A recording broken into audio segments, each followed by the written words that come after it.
Can you hear me now? Mic check 1 2. Can you hear me now? Should be able to. You guys hear me now? Alright. Well, let's try that again. To the ancestors known and unknown, Ashe. To the gods known and unknown, Ashe. All the praise, all the glory be to the Most High. What's going on, guys? It's your favorite Cosmic Warrior, back at you with another galactic transmission. No reading today, but a couple messages, and I'm going to get a prayer in, and then we'll tap into those.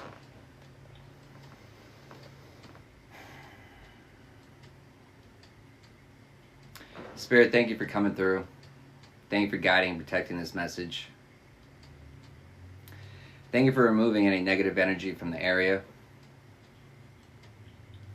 Anyone sending negative energy to me or anyone in the GDS family, we thank them for their donation as we transmute the energy and send it back to the universe wrapped in love and light to be used for the greatest good of all. Spirit, thank you for allowing this message to get to any and everyone that it's attended to. And so it is.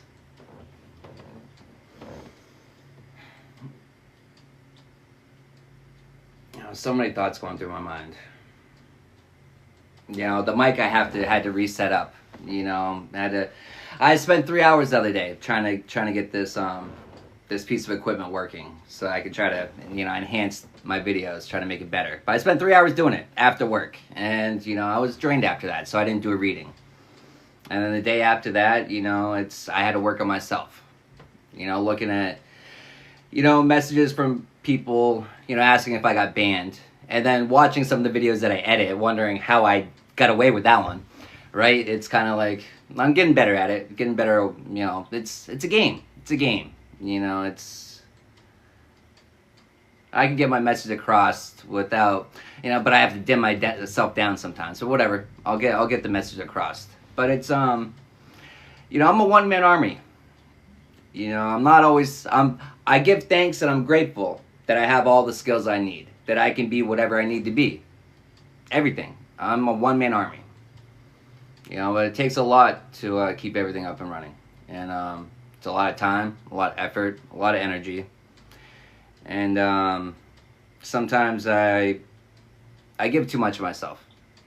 You know, I feel obligated to give out messages when I'm not obligated to. And it's draining to my energy, and I'm no use to anyone if I'm not, you know, on point myself. But I also get pulled away from things that are important to me to keep doing, like you know, my studies.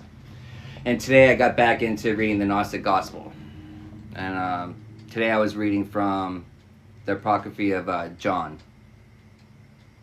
And you know, there's a part in there that really was just, I reread a couple times, but I want to read it to you guys.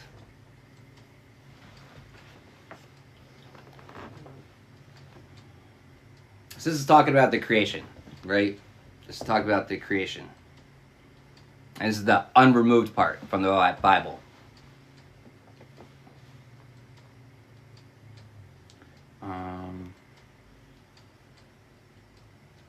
Where do I want to start?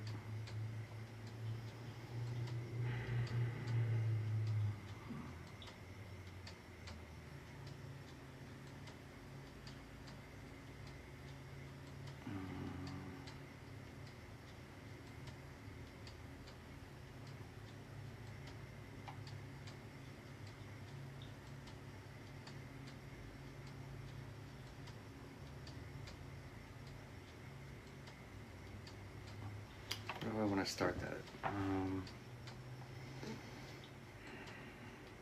Well, I guess we could start in that part. You know, we all know that part of the Bible. You know, made man in God's image, right? You know, but it's an our image is what it says. Our, plural, more than one. Our image. It was man pretending to be God, which is where we find ourselves again today. Funny, figure that one out. But here we go.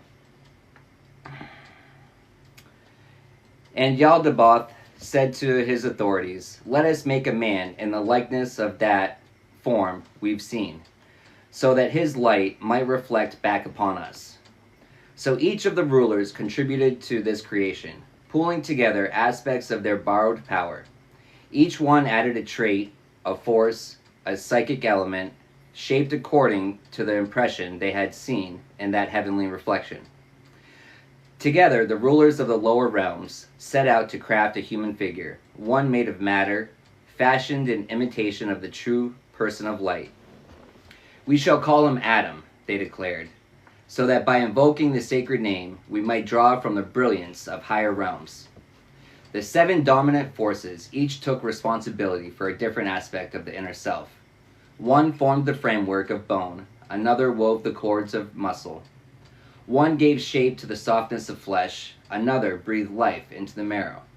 Blood came from one, the skin from another, and finally the hair, each strand formed by yet another power.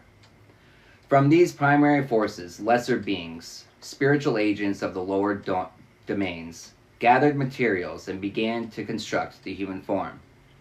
One detail at a time, with the kind of chaotic order, they built the body from top to bottom, each component imbued with the influence of a different spirit.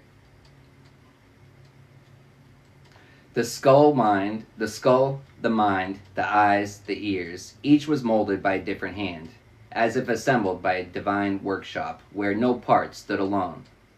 The nose, lips, teeth, throat took shape next, followed by the neck and shoulders, elbows and arms, hands and fingers. Every joint, every nail was fashioned with its own peculiar energy. The chest and torso followed, with forces attending to their heart, lungs, stomach, and liver. Even the unseen interior, the marrow, the ribs, the spine, was shaped by specialized powers. Each breath, each pulse, each hidden organ has drawn into being with calculated design. Lastly, they turned to the lower parts of the body, forming the hips and thighs, the reproductive organs, the legs, the knees, and feet. Every tendon, bone, and toe was assigned to a different force until the entire structure stood complete. Intricate and animated, yet born not of divine unity, but of fragmented imitation. This creation, though modeled from the heavenly image, reflected not wholeness, but division. It was a body crafted by many hands, infused with diverse intentions, shaped more by ambition than understanding. A vessel animated, but not yet awakened. Presiding over the intricate design of the human body, 7 governing spirits were appointed to serve as guardians of the whole form. These figures had held the task of supervision, not merely of matter, but of the delicate balance that animated it.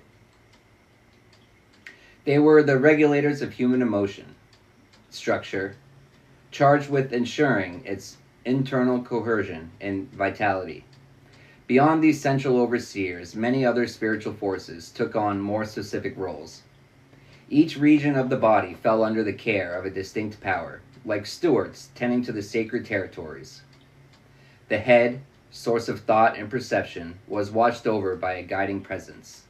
The neck and shoulders and arms were entrusted to others, each left and right mirrored, reflecting a different spiritual current. The hands and fingers, those extensions of will and creation, were governed by their own appointed forces. The chest and torso, where breath and heart and strength reside, were surrounded by guardians who ensure flow and rhythm. Even the inner structures, the ribs, womb, and abdomen, were under close watch, woven into order by invisible guides. Further down the thighs, legs, knees, and feet, those which carry and ground the human being were divided and distributed among other spiritual watchers.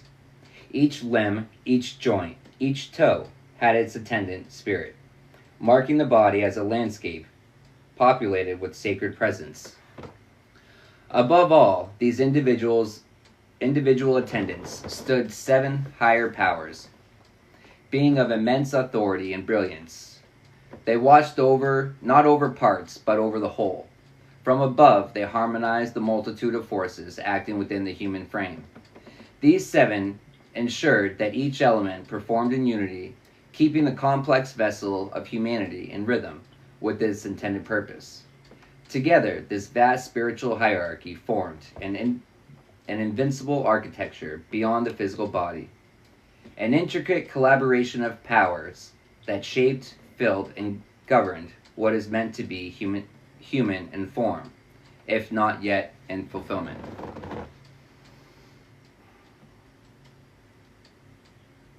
Now I'm going to stop that right there. I'm going to tap into that a little bit. You know, some of the things that go through my mind when I read that is, well, the seven governing spirits. You know, my mind goes right to the seven chakras. You know, everything has to be all in alignment. You know, it all has to be a place of pure intentions. You know, it's everything we do, everything we say, everything we do, all has to be at a place of pure intentions, right? You know, but I'm also being reminded of, you know, how, you know, I'm always saying how the Most High can change the whole outcome without changing anything. It's, you know, if you take that and you bring that into this, right? It's, all these people came together to try to play God, right? But like we're told in other knowledgeable books from the past is,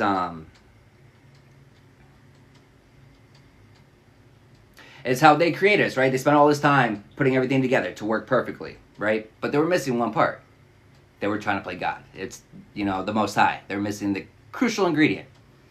You know, but they thought that they could manipulate it to have us do their will. Their will. Not the Most High's will, their will. But, you know, but it's in the creation, they realized that they created something more powerful than themselves.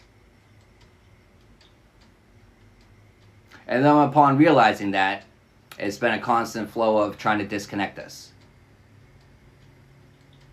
Disconnecting us from ourselves, because when we're connected with ourselves, we're connected with the Most High.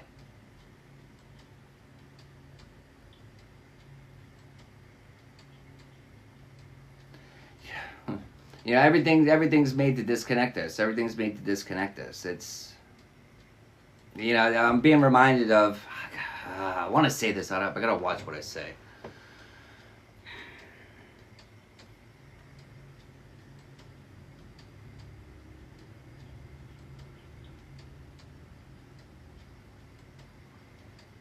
We put too much faith in other people. We put too much faith in other people's words. We put too much faith in other people. Just because we're... But it's crazy how a lot of things we're Christian nations and all these religions, right? But people that they know the verses, but they don't know how to apply them. They don't know how to apply them to their life. They don't know how to understand them. They barely understand them, much less understand them.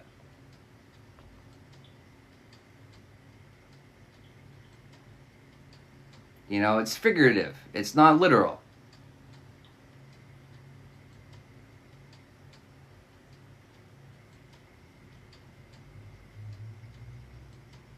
You know, but the way that the Most High can change everything without changing anything. You know, all the time and effort people could spend, you know, creating a masterpiece. But it's false. You know, you weren't supposed to do it. You know what I mean? They broke laws when they did that. But the way that the Most High can take something done with ill intention, something done, you know, nefarious, something like that, and just change the whole outcome without changing anything.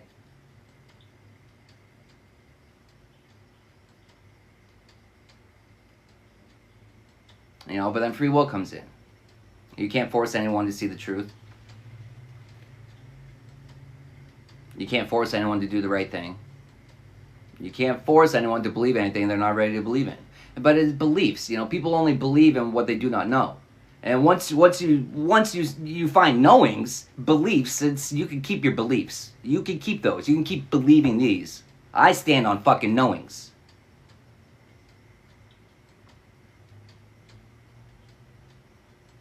Standing on knowings.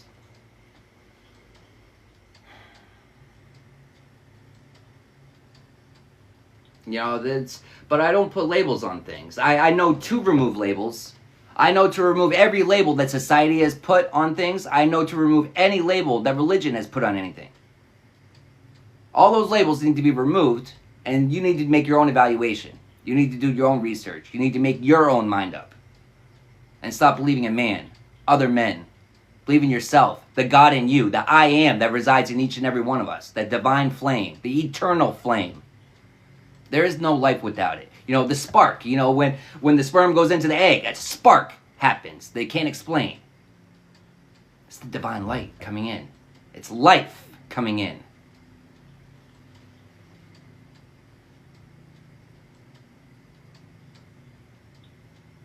You know, they thought that they could duplicate something without the Most High. No. You know, anything formed with ill intent, you know, can always be reversed without changing anything sometimes.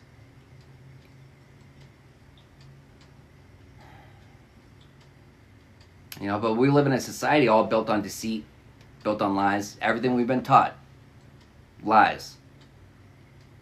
And it just keeps getting bigger and bigger and bigger because you can't let the truth come out, because then if one truth comes out, then they might all come out. But it's funny how one truth could shine a light upon all the lies. Just one little old truth could bring down a whole tower of lies. All that work, all that effort to build those lies, to reinforce those lies, and then just to watch them come crumbling down. That would really suck for the people that put all that time and effort to do that, wouldn't it? That would really suck for them. That would really suck. Too bad they don't have any say in it. It's not their call to make. They can't silence the truth. You know, because how is the truth? The truth, you can silence the truth. They get rid of avatars. They silence them, right? But it's the spirit. It's the consciousness you can't get rid of. Always comes back. Always comes back.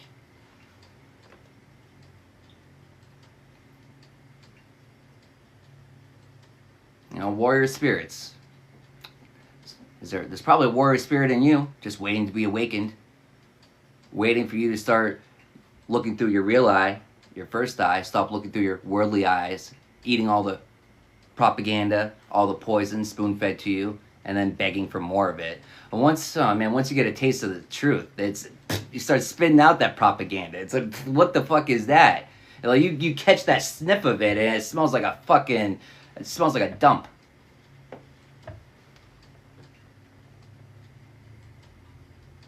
You know, people walking all around spraying themselves with that like it's perfume. So you smell like shit. The fuck? You think that smells good? Hey, to each his own. To each his own. If that's not mine, but hey, if you enjoy smelling like that, if you enjoy walking around like that, that's up to you. Choices. We all have choices.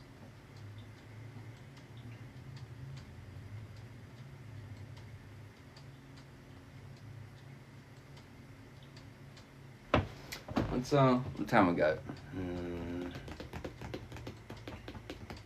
See, I wasn't even gonna do this today because I feel like I'm rushing because I have to go to my job.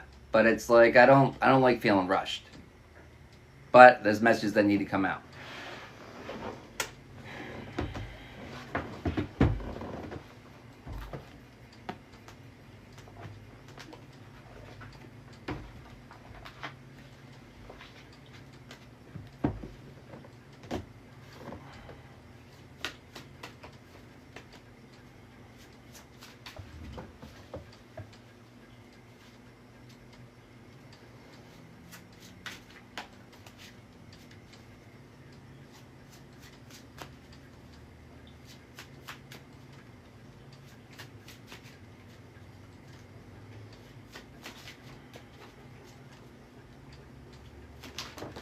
You know, Christ consciousness, self-mastery.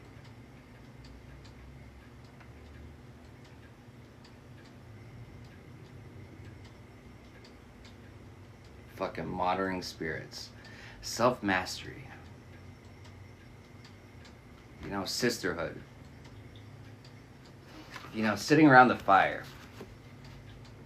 You know, each one teach one. One hand washes another, both hands wash the face.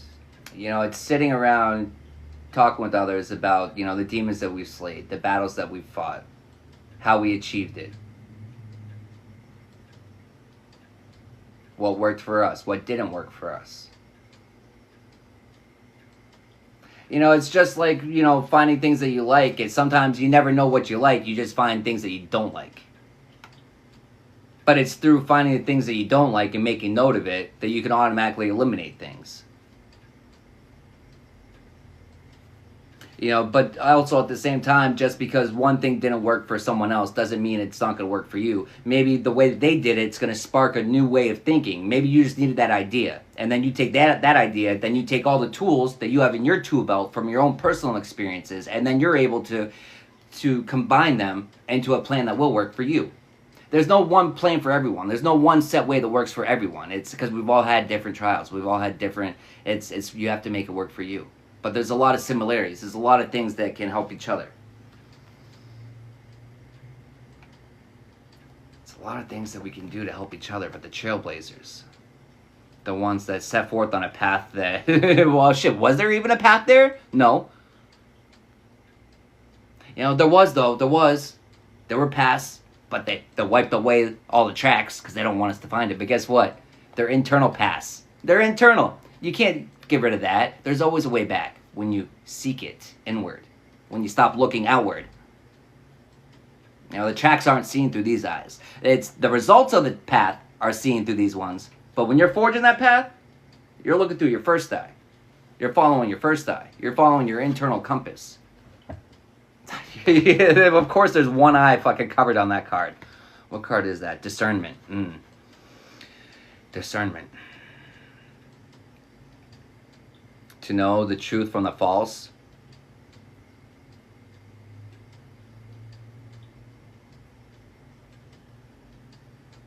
Discernment. But it's really hard to use the discernment when you're going off of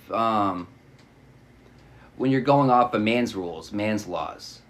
If you're going off of man's rules and man's laws, you could set chains and bonds on yourself thinking you're committing sins and doing things the wrong way when you're following alignment, you're following course, you're following what you're supposed to be doing. But it's going to be going against the stream. It's going to be going against society. It's going to be going against everything. But internally, it all feels right. It is right. You know it to be right. It's the difference between knowing and believing. Everyone's going to believe you're on the wrong path, but if you fucking know you're on the right path, then who could tell you otherwise? Oh, lots of people could try, but are you going to let that fester? Are you going to let that get into your mind? Are you going to let that corrupt you? Are you going to fuck yourself out of your path?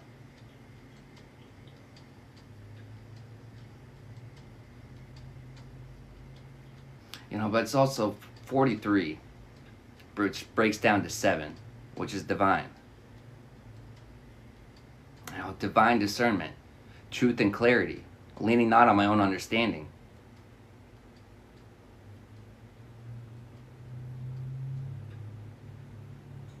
Leaning not on my own understanding. Those are the trailblazers. Walking by faith, not by sight. Holding the staff, the shepherd. My sheep, they know my voice. But it's voices. It's frequencies. Authenticity is the highest frequency. My voice is the voice of authenticity. That's why my words resonate, because there's truth in it. And regardless, you're gonna think it's lies if you're listening through these ears. But when those words resonate, when you feel my words resonate, it's because it's the truth. And internally, you know it to be true. But your false programming sometimes gets in the way. I trigger a lot of people.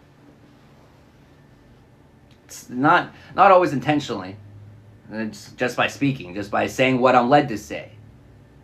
But I urge you, if my words trigger you, it's because it's reflecting something that you need to evaluate. It's reflecting something that you need to dive into. It's reflecting something about yourself. It's trying to show you something about yourself. So if my words trigger you, you should be asking yourself why. What is it about it? What is it? Is it the way I said it? Is it what I said? What is it about it? Those are the questions you should be asking yourself.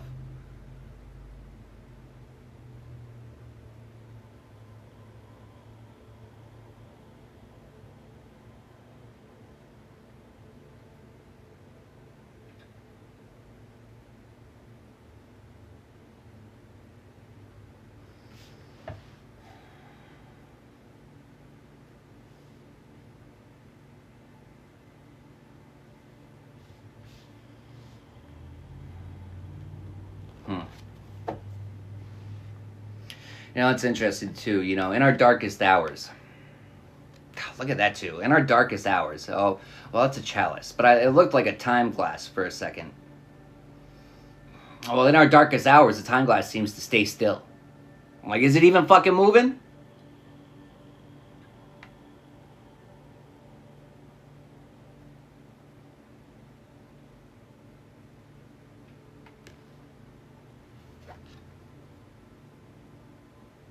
You know, but it's gentleness. Well, sacred sexuality, but it's the healing and connection. But it's the gentleness. It's in our darkest hour. How do we treat others? Do we still treat others with love? Do we still treat others with respect? Or do we project what we're going through? Or do we just or do we allow what we're going through to be placed onto others? Do we intentionally place it upon others? The ways that others treat us, the ways that others want to piss in our Cheerios, and then are we going to go and piss in someone else's? You know, it's like those videos, like, you know what I mean, paying it forward. You know, it's the kind gestures we do for others. And then the way that it can spark others to want to do something for other people as well. But it's the ones that we do even when, but it's even when you feel like the worst and your lowest point. That's when you should be doing those acts the most. You know, because you're forcing yourself out of negative thoughts. You're forcing yourself out of whatever. It could also, but those will also put you into depression. But then you start making your mind, how can I go help someone else? You start putting those thoughts in your mind. You start forming plans about that. You start giving the energy to positive. You start taking all that energy away from the negative and transferring it over to the positive and doing something good, putting something positive out there.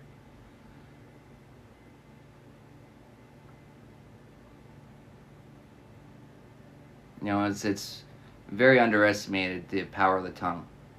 Even though we're told it, right? And we know it. You know, everyone knows the power of life and death is in your tongue. But do you understand that?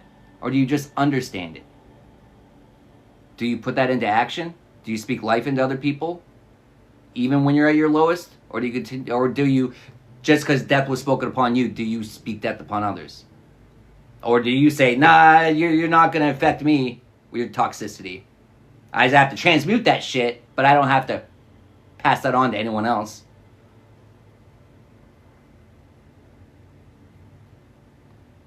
Passing on to other people, you know, passing on accountability, responsibilities, all the illities. It's ill-advised.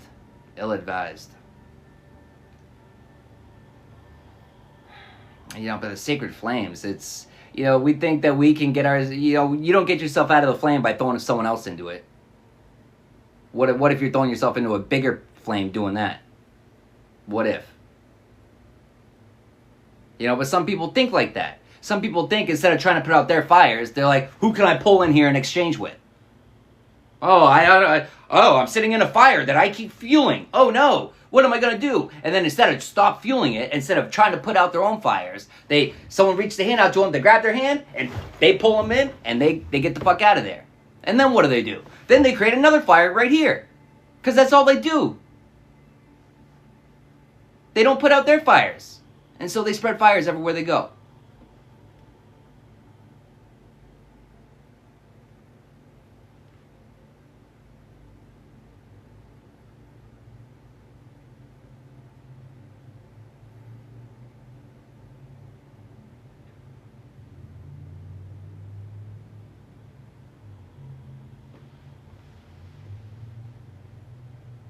You know what's interesting about that is the flames, but then it's like a portal.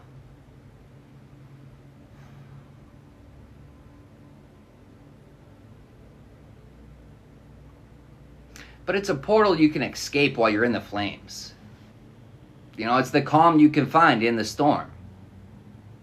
And it's not an external portal, it's an internal one.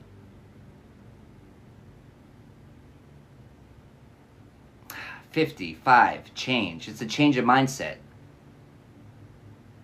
It's a change of the programming.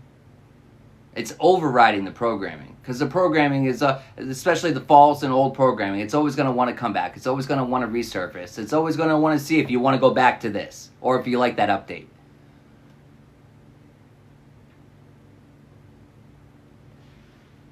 But updates, constantly updating, constantly running checks.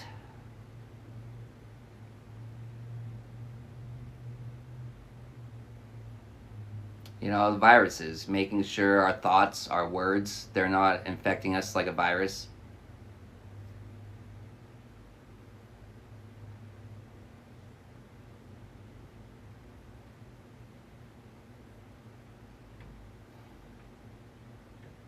You know, but it's also the gentleness, the kindness, the way we forgive ourselves for before we knew better. For the things we did before we knew better. You know, but there's the thing though. When you know better, better is expected from you. It's demanded from you.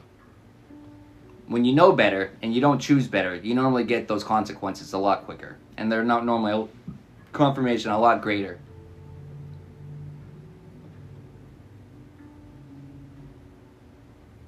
You know, but it's in the darkest hour. What will you do?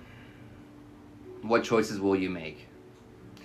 You know, I look at some of my darkest hours, and you know, some things that never changed, my morals, my standards. You know, it doesn't matter what situations I was in, I didn't compromise my, you know, my knowings of right and wrong. And from a universal thing, not a man-made thing. It's, you know, even when I was doing drugs, there's still morals and standards that I didn't slide on, ever.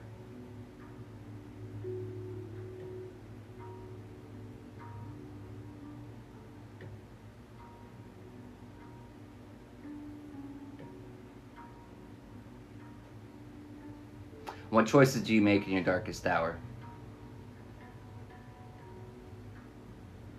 You know, it's funny because some of my darkest hours people wouldn't even know. Because I choose to lasso the fucking sun and pull it in, and hey, the sun's going to follow me everywhere I go. You're not going to know the clouds that follow me. I'm not going to show you the clouds that follow me. Those are my burdens to carry, not yours. But I'm going to let the light of the divine shine through me everywhere I go, despite what I'm going through. And what's interesting too is despite what I'm going through doesn't mean the divine can't use me to fill someone else's cup. If I allow it to. If I'm selfless enough.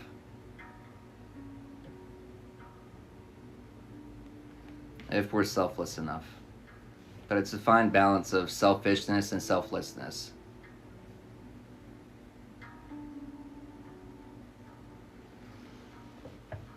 It's a fine balance. That's all we're trying to do is, right? We're all just here trying to find balance.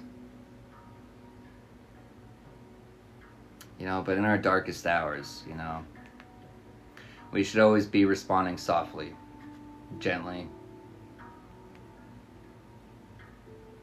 That's when it's the hardest. But you know, that's what defines you. The choices that you make in the hardest hours. The ways that you don't allow your circumstances to change who you are as a person. That's what defines you. But thankfully, you're also not defined by the past. You're accountable for the past. We're all accountable for the past.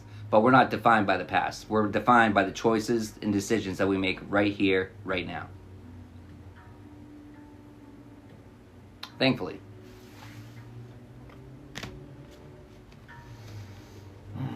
Alright, well, now I gotta go get ready for my job. You know, the trailblazer. It's funny too, it's it's in everything we do. The ways that we can find new ways to do things and everywhere we go. And everything we do.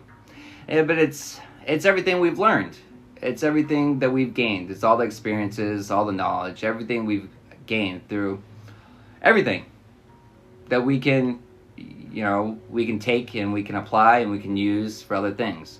You know, it's interesting how there's a lot of experiences that might seem unrelated that have a lot of similarities that can be used.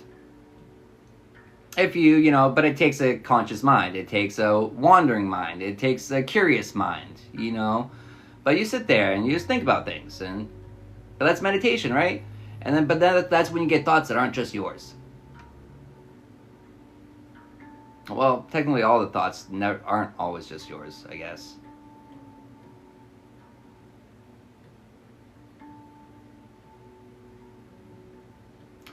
All the thoughts aren't always ours, but what are we acting upon? You know, a lot of times we act upon all the voices that aren't ours, except for the one that is. We don't listen to that one because what that one's asking us to do, it doesn't sound fun. It doesn't sound enjoyable. I don't feel like doing it.